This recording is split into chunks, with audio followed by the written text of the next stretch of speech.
Assalamualaikum warahmatullahi wabarakatuh teman-teman. Apa kabar teman-teman hari ini?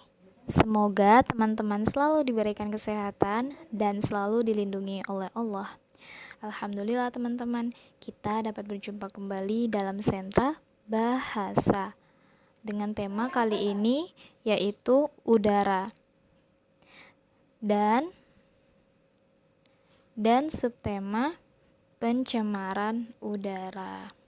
Nah, sebelumnya apa itu pencemaran udara? Pencemaran udara adalah kondisi di mana adanya bahan atau zat berbahaya yang berada pada lapisan udara, sehingga dapat membahayakan bagi makhluk hidup. Nah, pencemaran udara itu juga adanya unsur-unsur berbahaya yang tercampur ke dalam lapisan udara, sehingga dapat mengakibatkan menurunnya kualitas udara di lingkungan. Jadi itulah kenapa ketika terjadi pencemaran udara itu akan membahayakan makhluk hidup. Karena kita sebagai makhluk hidup, baik manusia, hewan maupun tumbuhan, itu menghirup udara. Di mana di dalam udara itu kan ada kandungan oksigen. Nah, akan tetapi ketika udara yang kita hirup itu telah tercampur dengan zat atau unsur yang berbahaya, maka otomatis kita juga akan menghirup unsur atau zat berbahaya tersebut masuk ke dalam tubuh kita. Nah, jadi itulah teman-teman, kenapa udara yang sudah tercemar atau pencemaran udara itu sangat berbahaya. Nah, dari mana sih sumber pencemaran udara itu? Nah, ada dua. Yang pertama, sumber pencemaran udara alami.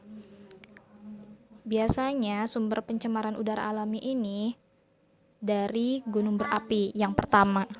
Lalu yang kedua, hutan yang terbakar. Nah, gunung berapi biasanya bukan hanya mengeluarkan lava, tetapi juga asap atau kabut yang mencemari udara. Yang kedua juga ada pencemaran udara alami yang disebabkan oleh hutan yang terbakar. Nah, asap dari hutan yang terbakar itu dapat menyebabkan pencemaran udara. Lalu sumber pencemaran udara dari manusia. Yang pertama, dari asap pabrik, yang kedua dari asap kendaraan, dan yang ketiga dari asap rokok.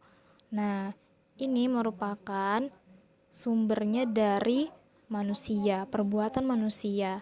Nah, dari perbuatan manusia ini juga dapat merugikan kita sebagai makhluk hidup.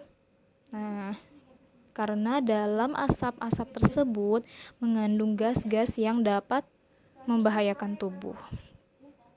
Oke ya teman-teman, jadi itu pencemaran udara. Nah, selanjutnya kita masuk ke materi bahasa. Teman-teman kelas 5, kali ini kita akan membahas materi tentang membuat ringkasan. Nah, apa itu ringkasan? Nah, yang pertama, ringkasan adalah sebuah penyajian kembali sebuah teks ke dalam bentuk yang lebih singkat tanpa memperhatikan kronologis penyajian informasi maupun kelengkapan unsur intrinsiknya. Membuat sebuah ringkasan suatu bacaan sama dengan menceritakan kembali isi dari bacaan tersebut. Nah, jadi ringkasan itu adalah kegiatan kita untuk menceritakan kembali isi dari bacaan yang sudah kita baca. Nah, jadi kita menyajikannya dengan lebih ringkas, lebih pendek. Jadi kita cuma ambil ide pokoknya aja. Nah, kita kan sudah bahas ya ide pokok pekan lalu. Nah, sama seperti itu, ringkasan ini dia lebih sedikit, isinya lebih sedikit karena menceritakan kembali isi dari bacaan. Nah, bagaimana cara membuat ringkasan? Yang pertama, teman-teman simak sebuah bacaan dengan seksama sampai teman-teman memahami seluruh informasi dan inti bacaan tersebut. Jadi dibaca dulu seksama sampai teman-teman paham apa informasi dan inti dari bacaan itu. Yang kedua, temukan dan catat seluruh ide pokok maupun informasi penting yang terdapat pada bacaan itu. Nah, jadi teman-teman catat tuh ide pokoknya yang mana dan juga informasi penting yang ada dalam bacaan itu. Lalu yang ketiga, gabungkan seluruh ide pokok maupun informasi penting ke dalam sebuah teks. Nah, jadi sudah kita tulis tuh ide pokoknya masing-masing paragraf. Nah, teman-teman selanjutnya gabungkan. Gabungkan dengan menggunakan kalimat teman-teman sendiri, ya. Seperti itu. Lalu yang terakhir, periksa kembali seluruh teks ringkasan dan pastikan tidak terdapat kekeliruan di dalamnya. Nah, jadi kita periksa lagi teks yang sudah kita buat. Kita ubah-ubah kata-katanya yang mungkin belum tepat. Nah, itu kita boleh ubah di situ. Seperti itu ya, teman-teman, cara membuat ringkasan. Nah, alhamdulillah. Hari ini kita bahasnya hanya membuat ringkasan. Kita langsung masuk ke tugas ya, teman-teman. Nah, silahkan teman-teman cari berita tentang pencemaran udara di koran atau majalah. Ya. Lalu yang kedua, buatlah sebuah clipping tentang pencemaran udara dari koran yang sudah didapatkan. Nah, jadi seperti yang sebelumnya, teman-teman gunting lagi. Jadi teman-teman cari dulu tentang pencemaran udara, lalu teman-teman gunting informasi atau beritanya. Nah, selanjutnya teman-teman tempel di kertas HVS. Nah, kalau sebelumnya kita pakai kertas buffalo, hari ini kita gunakan kertas HVS karena kita mau membuat clipping, ya. Lalu yang selanjutnya, setelah teman-teman tempel semua informasi tentang pencemaran udara, nah, silakan teman-teman membuat ringkasan dari berita tersebut. Ya, jadi buat ringkasan dengan menggunakan kalimat teman-teman sendiri, ya. Kan tadi kita udah dapat nih beritanya, lalu kita cari ide pokoknya. Setelah kita cari ide pokoknya, kita buat ringkasannya. Seperti step-step yang sudah Bu Sukma sampaikan sebelumnya. Selanjutnya, teman-teman buat clipping ini dengan semenarik mungkin. Boleh teman-teman hias dengan menempelkan berbagai macam gambar atau kertas origami. Bebas, tapi pastikan clipping ini menarik untuk dilihat, dibaca. Seperti itu ya, teman-teman. Nah, jadi teman-teman bebas mau berapa lembar clipping ini membuatnya. Ya. Tapi pastikan minimal ada 3 halaman.